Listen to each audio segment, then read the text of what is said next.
Pablo, muy Hola, buenas. Pablo. ¿Hoy qué toca? Pues hoy toca Star Wars porque en este canal no se va a hablar solo de anime y Perfecto. mucho menos de Naruto, O sea, somos más que unos simples otakus, ¿no? por supuesto. Aunque bueno, no llevo la camiseta adecuada para poder decir eso. Ya, es que te he puesto alguna de Star Wars. Sí, pero no, vamos a hablar de Star Wars, pero no de cualquier cosa de Star Wars. Hoy qué toca, especialmente de Star Wars. Pues una película que muchas veces se olvida. ¿Una película o serie? Claro, es que... Claro, es que el problema es que actualmente Buen punto. está organizada por serie, pero en realidad es Clone Wars, la de 2003. Exacto, la de 2003. La que fue dirigida, no sé hasta qué punto guionizada, por Henry Tartakovsky. Sí. Desde luego es un trabajo de Henry Tartakovsky, eso sí que me queda claro. Que, a ver, es una persona, es un animador, es un director que a mí me gusta muchísimo. Más que nada porque marcó mi infancia. Yo solamente por Samurai Jack. Justamente Samurai Jack también tuvo mucha participación en diferentes series. No sé hasta qué punto cuáles dirigió y cuáles no, pero por ejemplo Las macabras aventuras de Mandy, eso yo. él estuvo, creo que en este caso fue como productor, Sí. pero dirigiendo cosas. Sí. También estuvo pues relacionado con las supernenas, con el laboratorio de Tester. O sea, es un hombre que, claro, que a la mínima te marca infancias. Su último trabajo, por ejemplo, es Primal. Primal, sí. ¿En Amazon? En HBO. HBO. No, ahora bueno, pero en fin, es un hombre sí. que todo lo que hace me encanta. Y por su estilo, por cómo dirige, es increíble. Y entonces, esta película. Sí, voy a decir constantemente película. Sí, vale más. Este trabajo es suyo. Una pregunta, ¿cuándo llegó a ti? Porque yo tuve la suerte de que lo vi en Clone Wars justamente cuando me tocaba verla, que era el transcurso en 2002, cuando se estrenó Las Guerras Clon, la película, episodio 2. Sí. Luego eso se estrenó en 2003 y llegó hasta 2005. En 2005, por verano, es cuando se estrenó ya la película de La venganza de los Sith. Con lo cual me pilló en el momento idóneo para continuar con Las Guerras Clon, ver el avance de estos años de Las Guerras Clon para llegar a la conclusión con La venganza de los Sith. ¿A ti te tocó también esa época o cuándo lo llegaste a saber esto? Yo no tengo tanta memoria para saber si me llegó justo antes de ver La venganza de los Sith. Sí. Porque a mí me llegó por trozos a partir de Cartoon Network.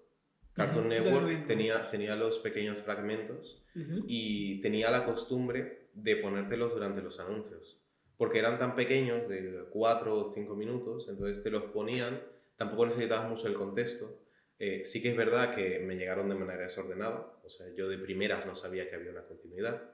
Yo sí que recuerdo, por ejemplo, una tarde llegar, y habrá sido la primera cosa que vi de la serie, que es lo de Mace Windu, cuando está peleando así en el descampado contra episodiaco, todos, sí. y está el niño que le da el agua al final. Pues es así, eso lo recuerdo muy bien. Impresionante que una máquina son deconstruida para crear temblores y terremotos de arena, ¿eh? Porque de un ataque se ventila todos los clones y está solo Windows contra droides, que imagino yo que si se crea una tormenta de arena, los droides también volarán y desaparecerán, como debe haber pasado igual que con los clones. Es impresionante, pero no recuerdo exactamente si vi las películas antes o esto me lo iban bombardeando y yo no sabía exactamente de qué iba. Algo que me sorprendía mucho y que también justamente es marca de Tartakovsky, al fin y al cabo hablamos de Samurai Jack, y es el elemento de que no hablan. En algunas partes de la serie, en concreto, este pequeño corto, bueno, claro, este pequeño trozo de toda la historia, no se dice ni una sola palabra durante la pelea. Es simplemente Mace Windu peleando. Y luego cuando aparece el niño no se dicen absolutamente nada y lo entiendes todo, pero no se está diciendo nada, que es parte del trabajo de Tartakovsky. Luego sí que hay diferentes trozos en los que hablan, ya cuando aparece, por ejemplo, Anakin, Obi-Wan, el canciller. Canciller Palpatine, que es aquí lo ven más... Tiene su carga, tiene su importancia. Que me gustaría marcar ya el origen de todo, que es a Anakin y a Obi-Wan, que les mandan a un planeta para defenderlo. Sí. Es cuando vemos por primera vez a un grupo especial de clones que son los ARC Troopers. Es importante destacarlo porque muchas de las cosas que veremos en esta serie luego se rescatarán para la serie de 2008 de los clones. Sí, porque tiene sentido. Dave Filoni por esa época estaba trabajando con Aang, la leyenda de Aang, Avatar. Ah, ¿en serio? Sí, él empezó con la leyenda de Aang. Entonces, él también, como empezó con la animación, era muy fan de esta serie de Clone Wars. Y muchas de las cosas que veremos aquí, luego la veremos en Clone Wars, y también me gustaría hablarlo. Entonces, vemos a los Dark Troopers y un personaje muy importante, que es el cazarrecompensas que aparece en el planeta que están asediando.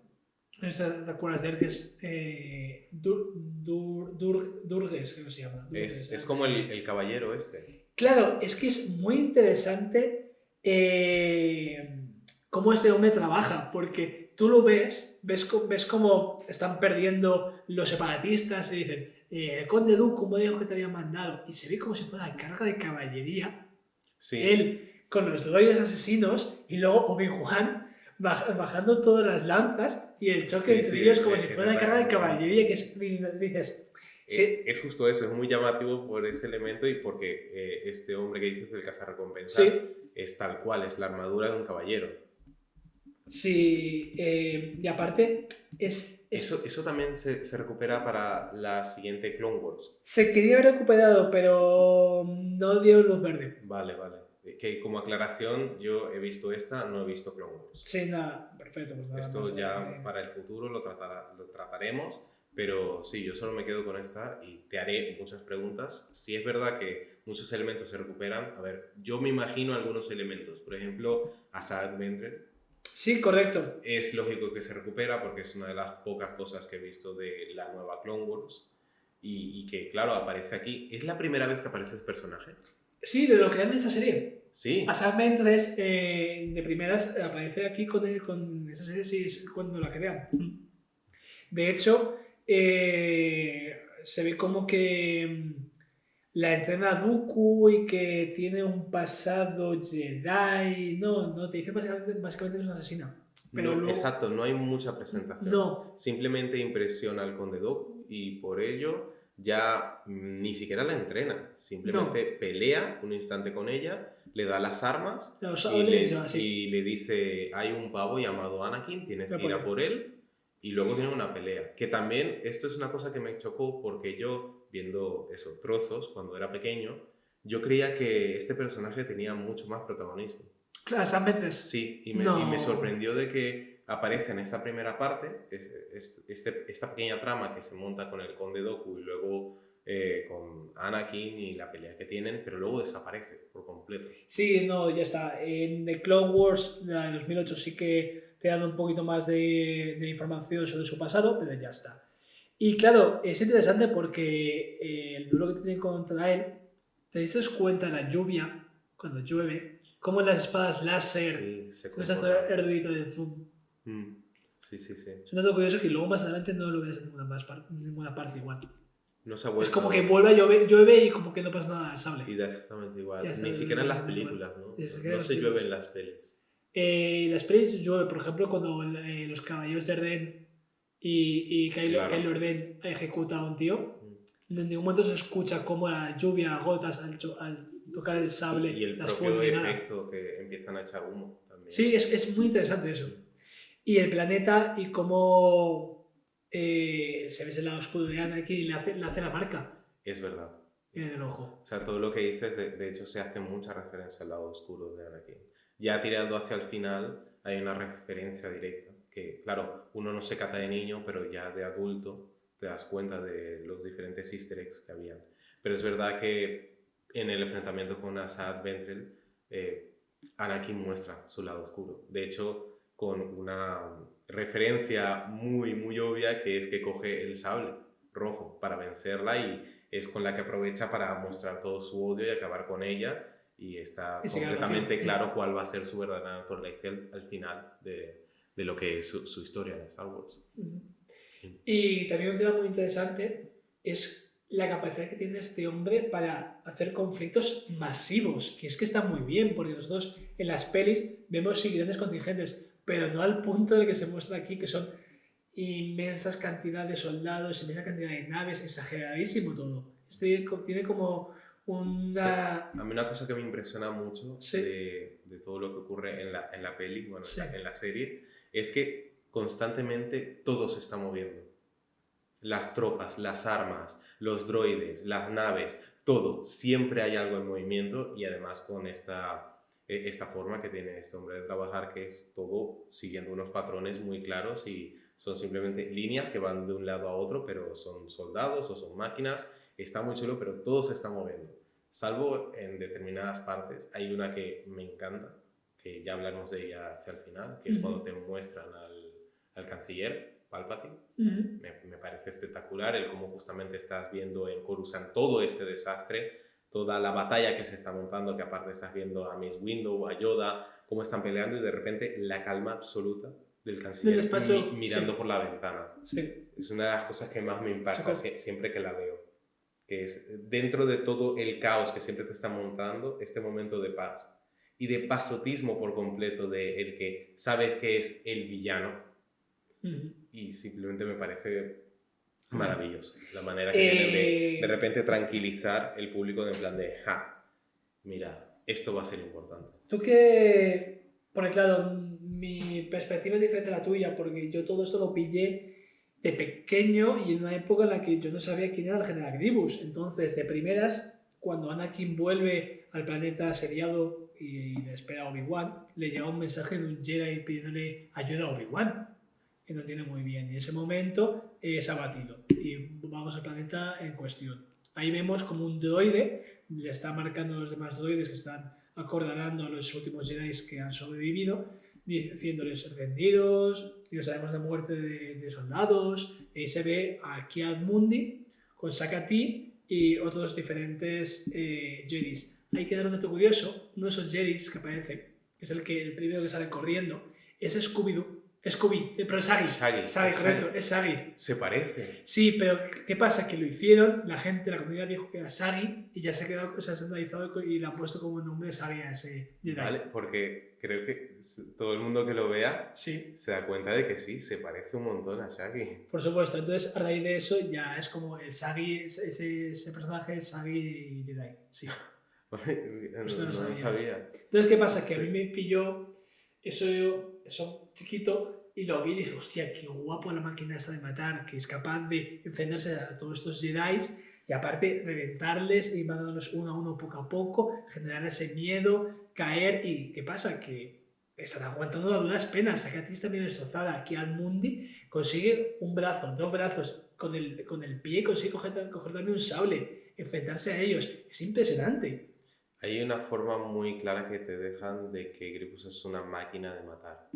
Te lo dejan muy en claro con diferentes personajes. Sí, pero... Obi-Wan es otro, Anakin es otro, que te dicen cuidado porque estos, si se ponen serios, son realmente letales. Claro. Pero con Grievous es mucho más exagerado todo. Exacto. Grievous además, algo que te dejan en claro es que trepa. Con el canciller ocurre. Cuando está en la habitación y llegan los caballeros para llevarlo, para poder protegerlo, de repente se asoma a la cabeza de Grievous. Y ocurre otro par de veces durante toda la película. Y es verdad que es una manera de decirte es que el peligro está en que él puede trepar. Luego también está la parte en la que están oyendo en el elevador y Grievous está corriendo a la vez que ellos. Grievous definitivamente te lo ponen como una máquina de matar. O incluso cuando el caballero Jedi hace el empuje ese con el grito, que es capaz de sus brazos de torcerse e ir avanzando poco a poco con las piernas, agarrándose al suelo.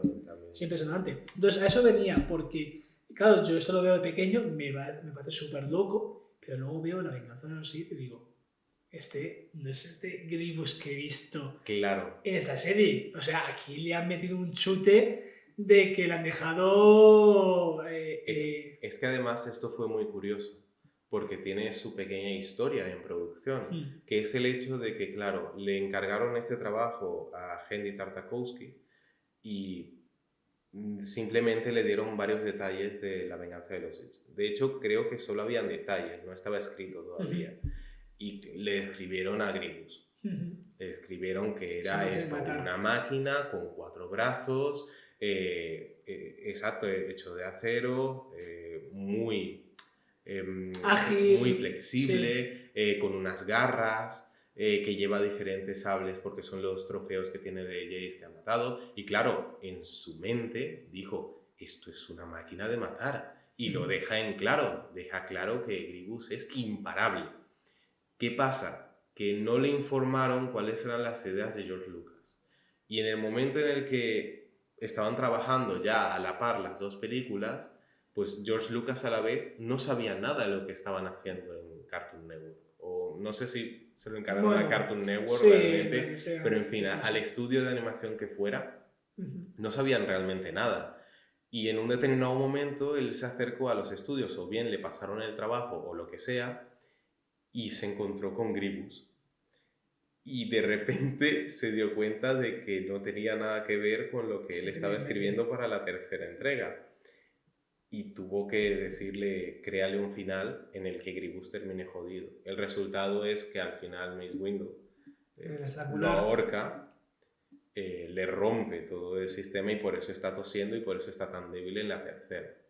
Que claro, deja un poco la burla, ¿no? De ¿por qué a nadie más se le ocurrió hacer eso?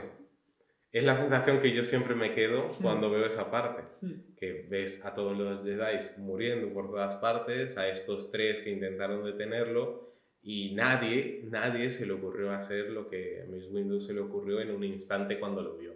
No, y además de que si es un enemigo tan formidable y tan complicado de abatir, para el episodio 3 parecería que es el máximo enemigo a batir, pero en realidad, claro, si luego tienen que hacer lo que Anakin luche con Obi-Wan, que ese gran Lord Sith que es Darth Sidious, y que hay una manera tan imparable de matar, dirán, hostia, vamos a reducir su nivel de poder, porque si no, esto es inviable. No, y que también al final Grievous, lo que tú dices, podías en una primera impresión pensar que va a ser el enemigo a batir, pero no exactamente. Y una de las cosas que me gusta mucho también ver en esta película es a Asajj Ventress, cuando el Conde Dooku la escoge y habla con Sirius.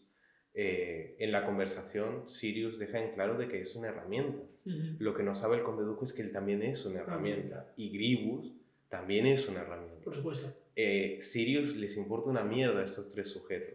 Él lo que quiere es a Anakin, que es al que va a conseguir a partir del trabajo que hagan estos 3. Y creo que es una lectura bastante interesante porque a partir de ese diálogo no dejé de pensarlo cada vez que veía a Grievous. Porque, por ejemplo, Grievous también es una persona muy a favor de la causa de los Sith. Y simplemente no puedes parar de pensar de que está siendo engañado. Es que es una historia muy interesante, el Legends, que te cuenta el pasado de Grievous, porque Grievous pertenece... Si quieres te lo cuento, no sé si... Yo simplemente quiero dejar en claro, antes de que pases a esto, de que como que George Lucas también lo tiene claro.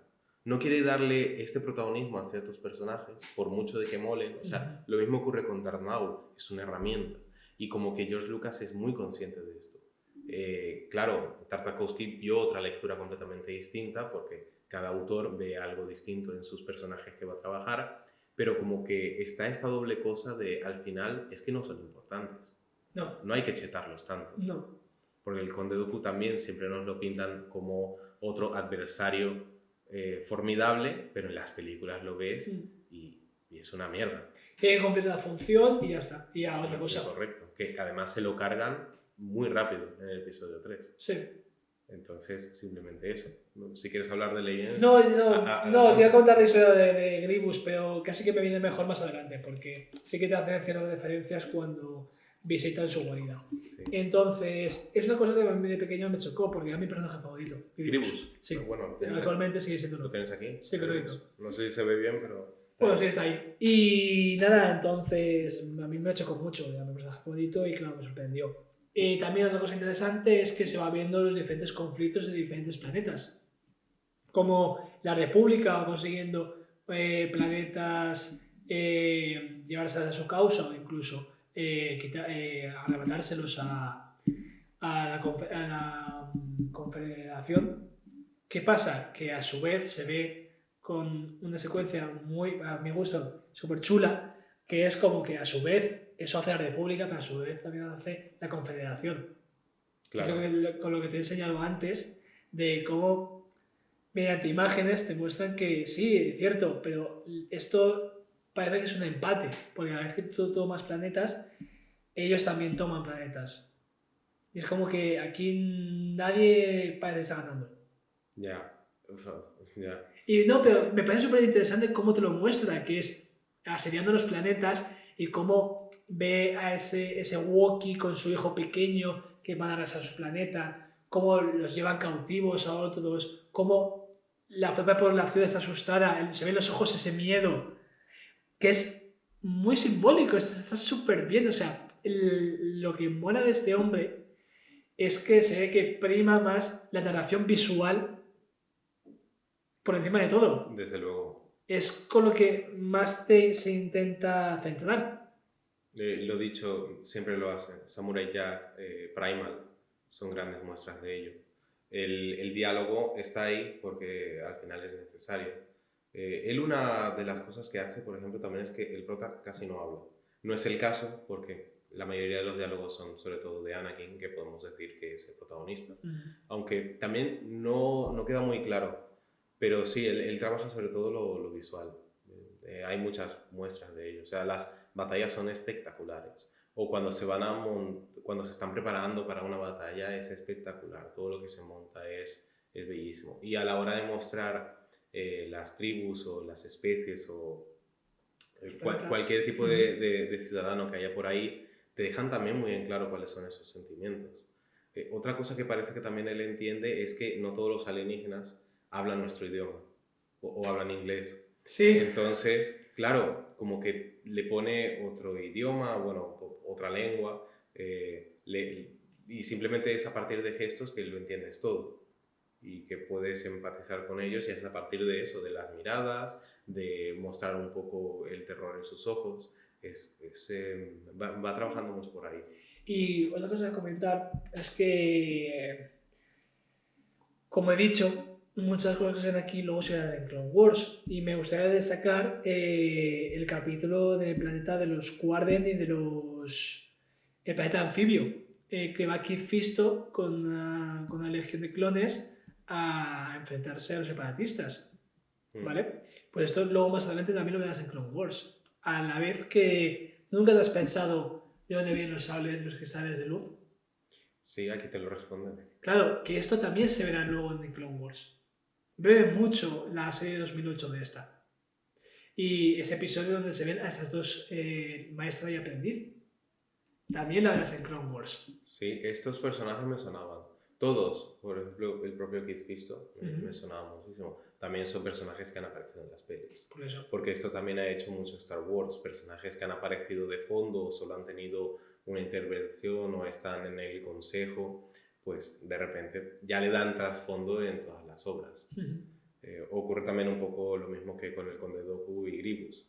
George Lucas sabe lo que es importante. Al final ellos tienes que creerte de que son grandes guerreros porque se los cargan rápido en las películas, pero luego tenemos todas estas obras en las que ya te muestran un poco más. La parte de Kit Fisto también me permite hablar de la creatividad que hay respecto a ciertas batallas. Tenemos esta bajo el agua, luego otra en el espacio, que es uno que sale simplemente con un casco.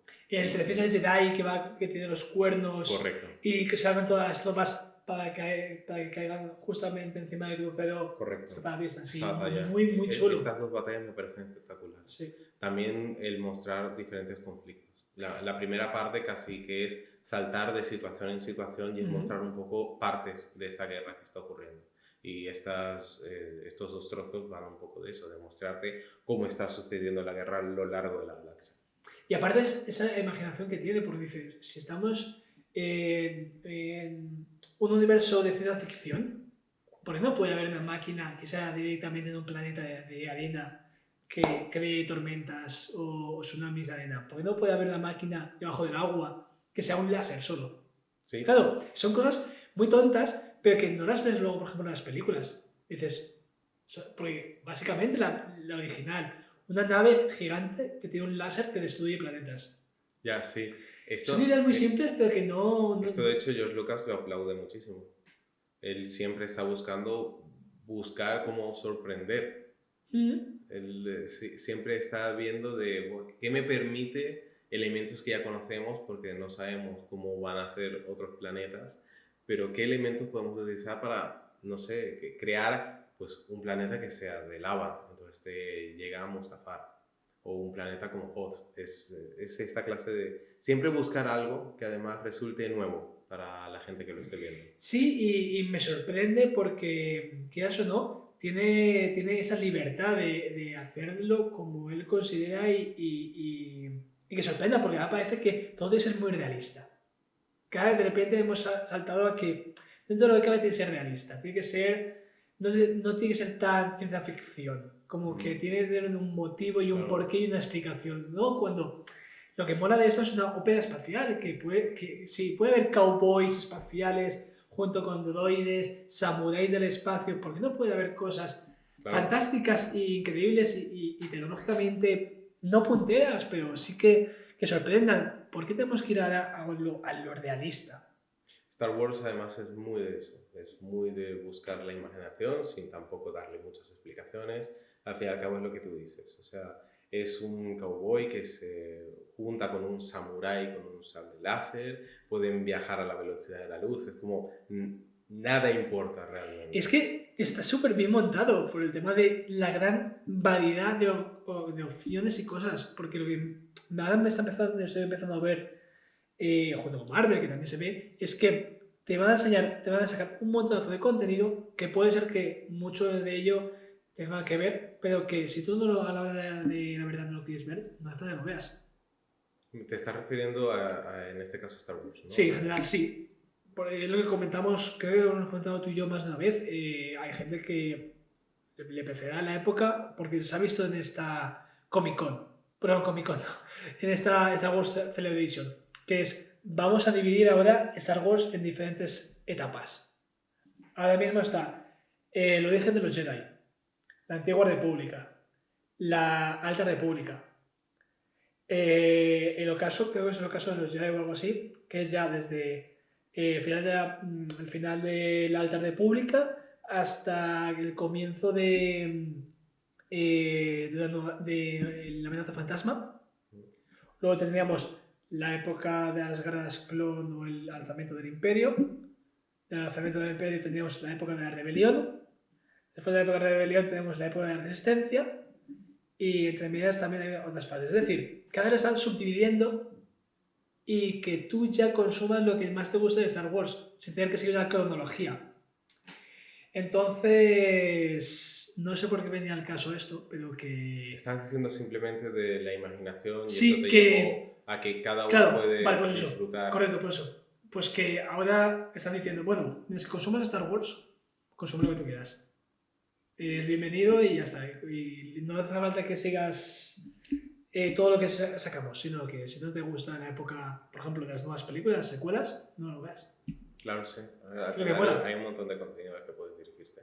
Entonces, a mí The Clone Wars es una serie que me gustó mucho. En concreto es curioso porque al hablar de The Clone Wars es una cosa que además está fuera del canon, ¿no? Sí, a pesar es de fuera que del canon, hayan recuperado elementos, es una cosa que simplemente se ha quedado ahí como una curiosidad de Star Wars, la puedes disfrutar, es una obra de arte con mayúsculas, pero que no tienes por qué verlo para seguir la historia, es simple disfrute.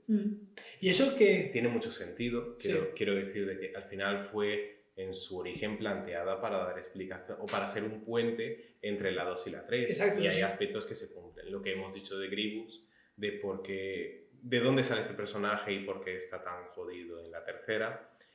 Luego el tema de Anakin, lo de la mano robótica. La mano robótica, la marca, el pelo, porque en esa serie le vemos como le nombran caballero. Es verdad, que además lo tratan de manera muy épica, porque tú ves la ceremonia y después de eso pasas a un conflicto, que es ya el conflicto de Coruscant, y de repente ya lo ves junto a Obi-Wan y con el pelo largo. Sí. Me parece una manera de tratarlo bestial. Y C3PO, que ves como Padmé le pone las placas y le pone el chasis nuevo. Y se lo presenta a Anakin. Sí. Le dice, ahora está forrado de dorado. Sí. Y dice, pues mira, te queda bastante bien.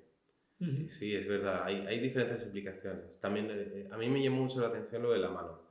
Lo de, la misión con la tribu. Sí, porque vamos a hablar lo siguiente del tema este. Vale.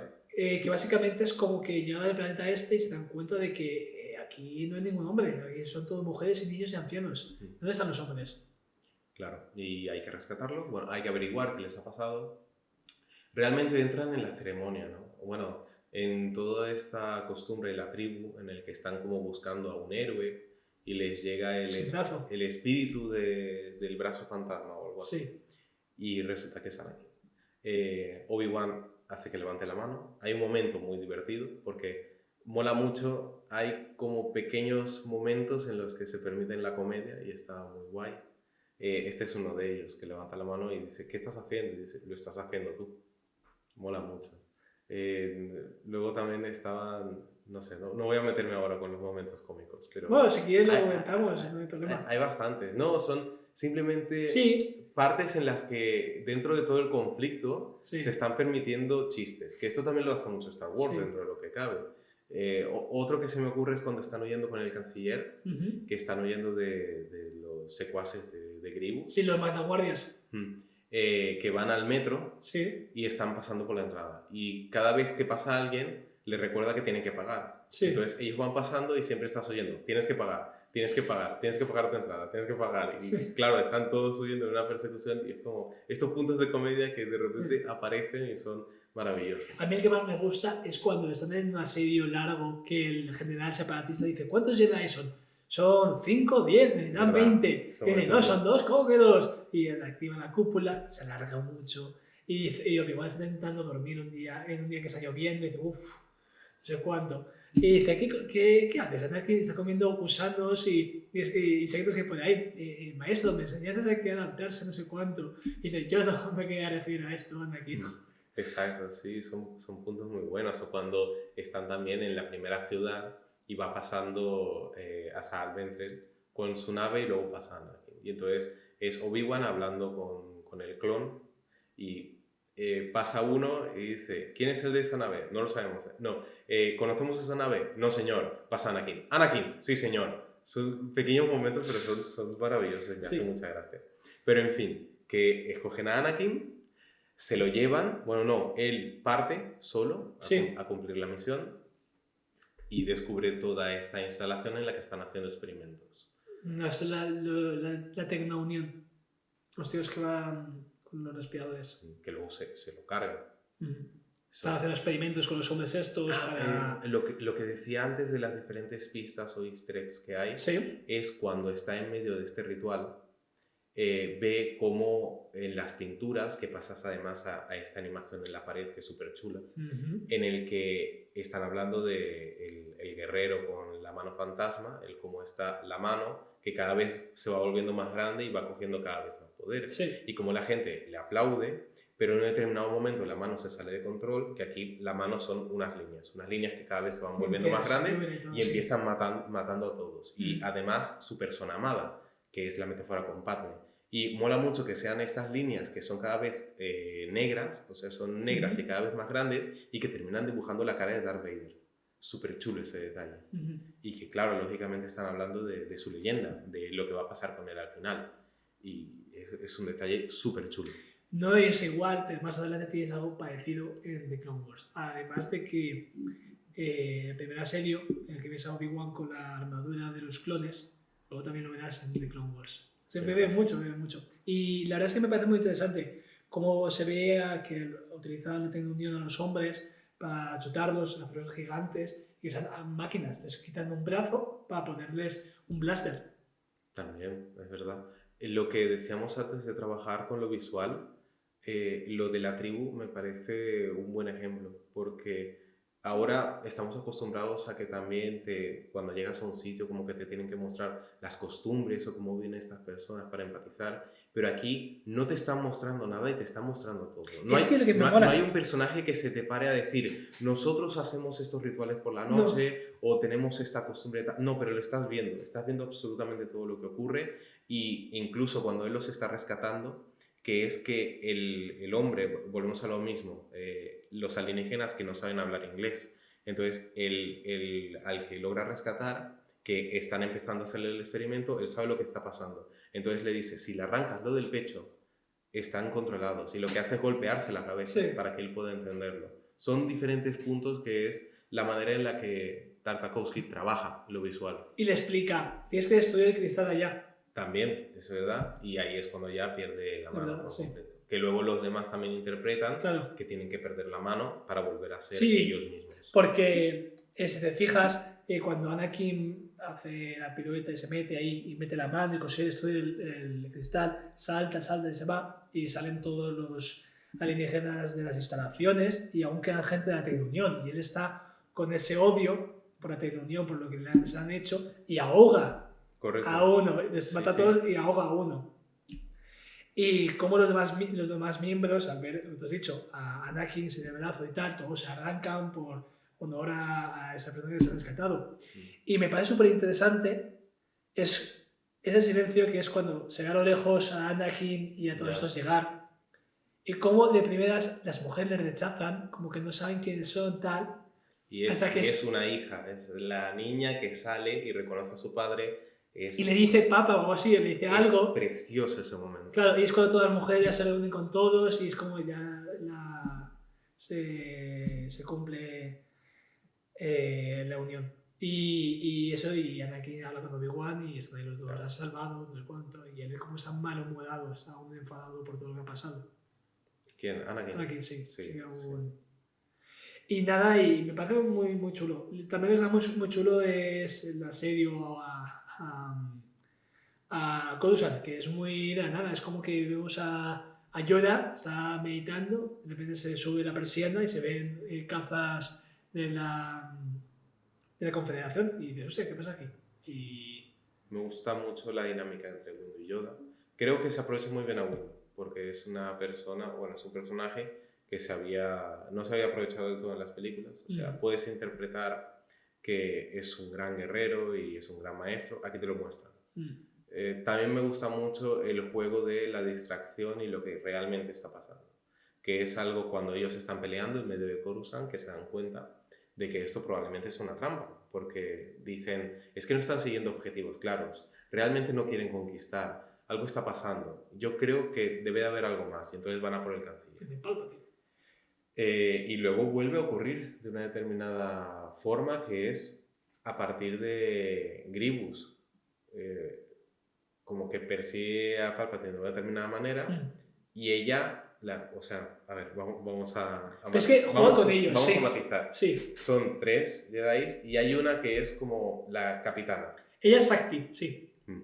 Entonces, en un determinado momento, ella cree que se sacrifica y no. No se sacrifica. Era justo lo que quería Grievous y se vuelve a dar cuenta de cómo funciona la distracción. Que es cómo lo llevaron de lo máximo a lo mínimo. En las dos historias. Me resulta muy... Sí, porque si te das cuenta, cuando están en el metro, es como que están solos contra Grievous. Y de repente llega un tren y con la capa se enrolla el tren, le ¡pum! Y desaparece. Exacto. Pero ¿qué pasa? Que en el búnker súper secreto, ella se queda la primera para los vanguardias que tú has comentado. Se enfrenta a ellos... Y claro, dice, uy, pero ya está, ¿qué ha pasado? Y dice, no, Palpatine, y va corriendo para allá, y es cuando vemos por primera vez que Grievous puede utilizar 2 brazos más, que nunca lo habíamos visto. Es verdad. Es el gran descubrimiento. Es este gran momento. Que los tiene a los dos, y mientras tanto, tranquilamente se sacan los 2 brazos y dices, ¡guau, no puede ser! Claro, eso es que como yo tengo la otra perspectiva de que no vi todas las partes y luego ya sí que vi todo Star Wars, pues... Yo ya voy con la información de que Grievous tiene 2 brazos más. Claro, por eso decía que yo lo pillé ideal. Sí, está muy guay. Y es cuando... Durante toda esa parte me gusta mucho el cómo está trabajado el pasotismo de Palpatine. El cómo es consciente de que en ningún momento está en peligro. Y a partir de cómo se comporta, de los comentarios que suelta tanto a los Jedi como a Grievous, es de está pasando de todo porque sabe que no está pasando nada, de que todo lo ha montado él y de que realmente le va a servir es para estar encarcelado, como ya se sabe en La venganza de los Sith, está encarcelado y necesita que el Conde Dooku muera a manos de Anakin para que Anakin poco a poco se vaya pasando al lado oscuro. Sí, es que aparte es lo que comentamos aquí, volvemos a lo de siempre, porque Sakti, la mujer esta, tiene un problema, que es que no se sabe muy bien cuál es su muerte canon. Aquí no muere. ¿Qué pasa? Claro, aquí no muere. Lo que ocurre con ella es que aquí es como que queda electrificada. Pero luego en el episodio 3, en las escenas eliminadas, se la lleva a la nave de Grievous y Grievous lo ejecuta delante de Obi-Wan y de Anakin. Anda. Mientras que luego, en El Poder de la Fuerza, que es un juego que salió en 2008, ella sobrevive a la Orden 66 y lo mata el aprendiz de Darth Vader. Sí. Mientras que luego, en la serie animada de The Clone Wars, se ve en el Bad Batch, que es la continuación de The Clone Wars, que lo matan los clones en camino. Entonces no se tiene muy claro cuál es la muerte original de Sakti, cuál es la 100% canon.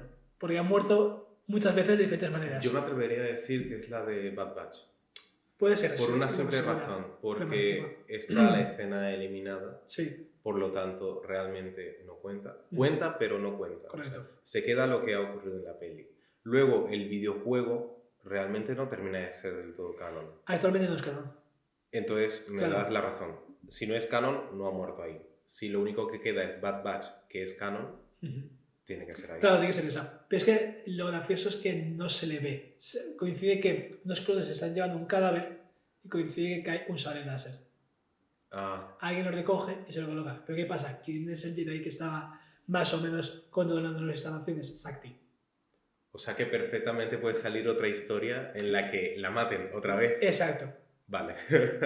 Entonces es lo curioso de Sakti. Y nada, para ir terminando, muy chulo el asedio a Coruscant, muy chulo ese Jedi que con el crucero asalta al otro crucero separatista, toma los mandos y con las naves empieza a disparar a otros cruceros separatistas y es cuando le piden auxilio y dicen Anakin, Obi-Wan, saltaron al espacio, necesitamos, y Anakin le dice a todo el mundo, venga, preparaos, luces. Y muy chulo que termina con un plano que perfectamente puede ser el primer plano de La Venganza de los Sith. Claro, que es lo que mola, porque acaba justo y cómo antes de eso, como el brazo se lo va, porque como lo había perdido, exacto, sí. Es ese brazo y con la funda negra y todo, como luego lo veremos. Como luego lo vemos, exacto, sí, empata muy bien, o sea, realmente, lo dicho, es una obra maestra en mayúsculas que todo el mundo puede disfrutar. Si te gusta Star Wars, sobre todo, lo vas a disfrutar una barbaridad, pero ya de por sí, visualmente es maravilloso, es que es un trabajo espectacular, por lo tanto, cualquier persona que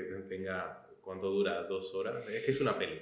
Sí, a ver, yo es que me he tragado los episodios de 5 minutos, entonces sí, creo que son al final 3 horitas, como mucho. Como mucho creo que son 3 horas. Pues de por sí, es que vale mucho la pena verlo. De cualquier aspecto, o sea, no tiene que gustarte Star Wars, puedes tomarlo como cualquier otra historia del espacio, pero es que es una obra maestra del genio. Entonces, Genndy Tartakovsky.